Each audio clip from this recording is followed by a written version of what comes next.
What is it about this machine? Why is this machine so interesting? Why has it been so influential? I remember reading an article when I was about 12 years old, I think it might have been in Scientific American, where they measured the efficiency of locomotion for all these species on planet Earth. How many kilocalories did they expend to get from point A to point B? And the condor won, came in at the top of the list, surpassed everything else. And humans came in about a third of the way down the list, which was not such a great showing for the crown of creation. And but somebody there had the imagination to test the efficiency of a human riding a bicycle. Human riding a bicycle blew away the condor, all the way off the top of the list. And it made a really big impression on me that we humans are tool builders, and that we can fashion tools that amplify these inherent abilities that we have to spectacular magnitudes. And so for me, a computer has always been a bicycle of the mind. Something that takes us far beyond our inherent abilities.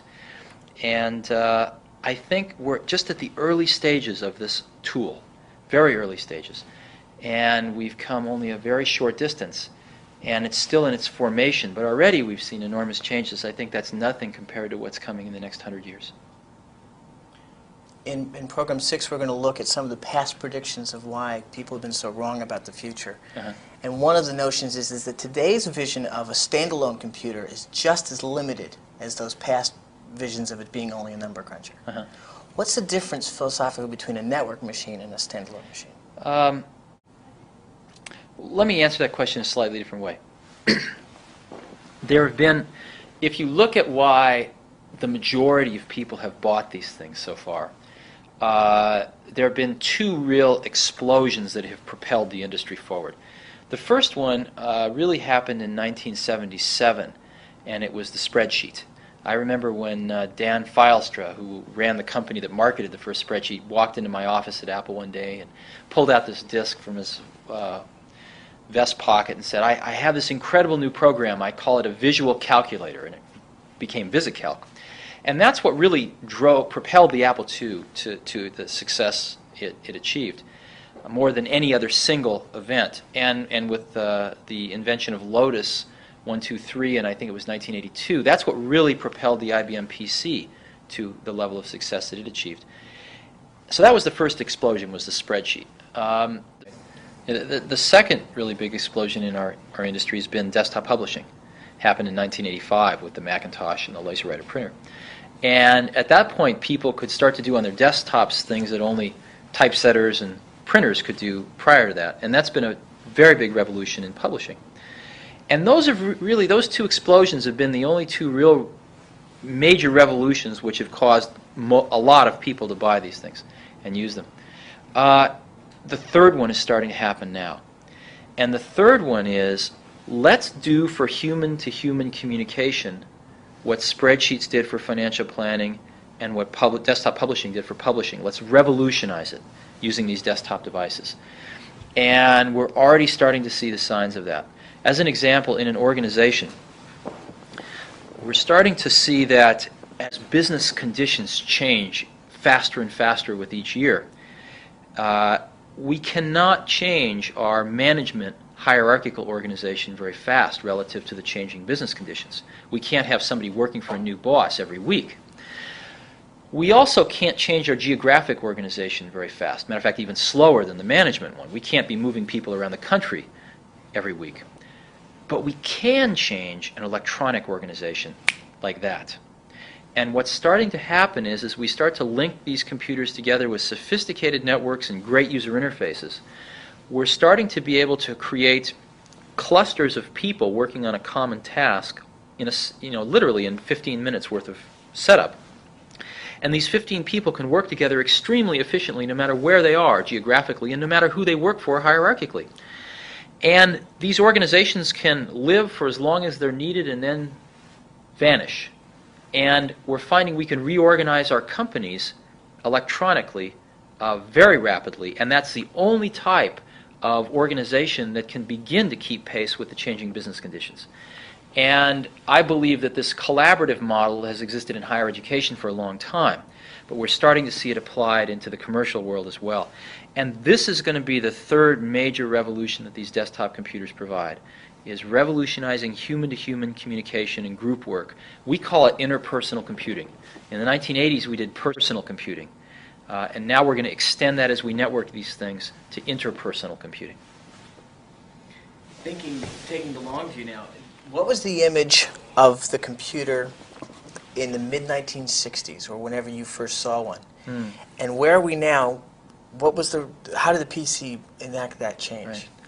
Yeah, I saw my first computer when I was 12, and it was at NASA. We had a local NASA center nearby, and it was a terminal which was connected to a big computer somewhere, and I got a time-sharing account on it, and I was fascinated by this thing. And I saw my second computer a few years later, which was really the first desktop computer ever made. It was made by Hewlett-Packard. It's called the 9100A, and it ran a language called BASIC, and it was very large, had a very small cathode ray tube on it for display. And I got a chance to play with one of those maybe in 1968 or 9, and spent every spare moment I had trying to write programs for it. I was so fascinated by this. And so I was probably fairly lucky in that my introduction to computers very rapidly moved from a terminal to within maybe 12 months or so actually seeing one of the first, probably the first desktop computer ever really produced. And so my point of view never really changed from being able to get my arms around it, even though my arms probably didn't quite fit around that first one. So. When you were getting started out, I read somewhere that you had no intention of building a company, that you were just out to do stuff for yourselves. If you can give me... Right.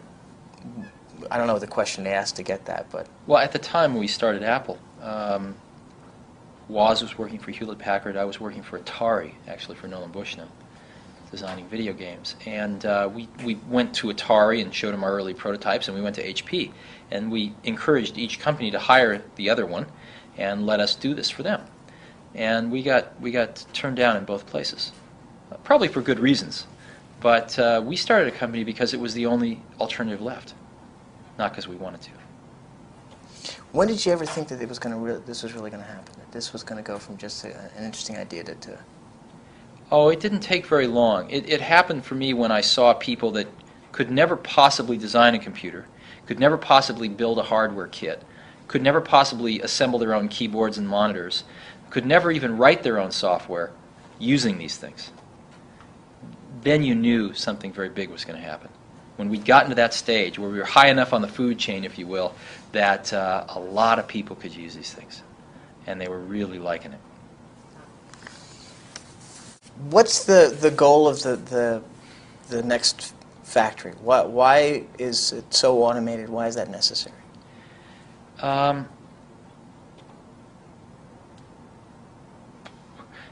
One could go on for a long time about how the U.S. has forgotten about manufacturing, which has certainly been true, but we're starting to wake up.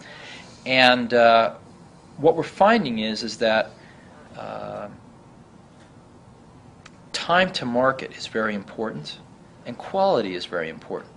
And the way we can make tremendous increase in quality and reductions in time to market is through automation. So the automation isn't there to lower the cost, although it does do that. It's really there to increase the quality and decrease the time it takes us to get a new product, as an example, to market, which is very important in a technology-based marketplace. So we happen to be the lowest cost producer in the world already at Next of our class of products. We also happen to be one of the highest quality producers of our type of product in the world. And we think for a company to survive, much less prosper in the 90s, that these are going to be very, very important things to be world-class at. We're not competing at the Homebrew Computer Society anymore. We're competing with Europe Inc. and Japan Inc. and IBM Inc. In order to do that, we really have to be world-class manufacturers. What do computer networks offer to education? Well, education's been on computer networks for longer than almost anyone else. The Department of Defense has an office called DARPA, and they funded a thing called ARPANET many, many years ago to try to build a command and control network for military purposes. And they did a very brilliant thing. After they got a prototype working, they gave it to the university community in America and said, bang on this for a while and see if it works and help us make it better. And after a few years of the university community doing that, they created a separate version for military purposes. But they left the educational version going. And that has tied together the research community of the United States now for about a decade, and is vital to the functioning of higher education in this country. So higher education has actually led the way. That's why we started off focusing exclusively on higher education, because where else could you find 5,000 people on a network but Carnegie Mellon University, as an example? So higher education has been 5 years ahead of business in using computers in some of these powerful new ways, which we're going to see now ripple into business in the first half of the 90s. It's pretty exciting. How about lower education? How about school? How about lower? Sharing valuable resources. So far, computer use in K through 12 has been primarily Apple IIs, and I wish that they'd been upgrading to Macintoshes faster than they have been. But I think that that's slowly happening, and IBM is getting in there as well. The primary purpose of computing in K through 12 has been just computer literacy, and there's been a bottleneck because there hasn't been enough sophisticated courseware written.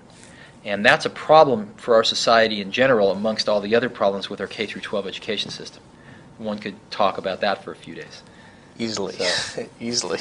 that's, Going back to the Mac, in meeting the deadline for the Mac, how crazy did it get? I mean, you'd already said that you were going to have this big splash at the Super Bowl. Actually, we'd wanted to get the Mac out a year before we did.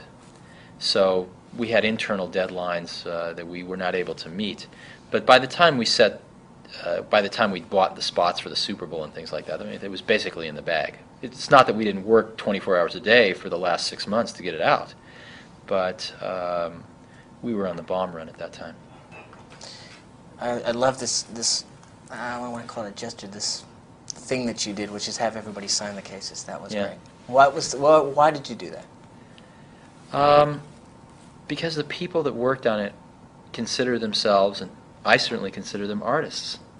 These are the people that under different circumstances would be painters and poets, but because of the time that we live in, this new medium has appeared in which to express oneself to one's fellow species, and that's a medium of computing. And so a lot of people that would have been artists and scientists have gone into this field to express their feeling, and so it seemed like the right thing to do. What was it like when you announced at the shareholders meeting? Oh wow, it was. Well, I got the first few rows had all the people that worked on the Mac, about 100 people, 150 people that really made it happen. Were all seated in the first few rows, and when it was introduced, after we went through it all and had the computer speak to people itself and things like that, the whole auditorium of about 2,500 people gave it a standing ovation, and the whole first few rows of Mac folks were all just crying. All of us were just. I was biting my tongue very hard because I had a little bit more to do, but it was a very, very emotional moment because it was no longer ours. From that day forward, it was no longer ours. We couldn't change it. If we had a good idea the following day, it was too late. It belonged to the world at that point in time. So what did you accomplish? What did you set out to do, and what did you do? Well, I think maybe something different along the lines of what you want is, the semiconductor people didn't know what they had in the microprocessor for 2 or 3 years. It was the computer hobbyists that really got the idea to make this into a computer rather than a calculator. Were you out to build a company or change the world? When we started Apple, we were out to build computers for our friends. That was all. No idea of a company.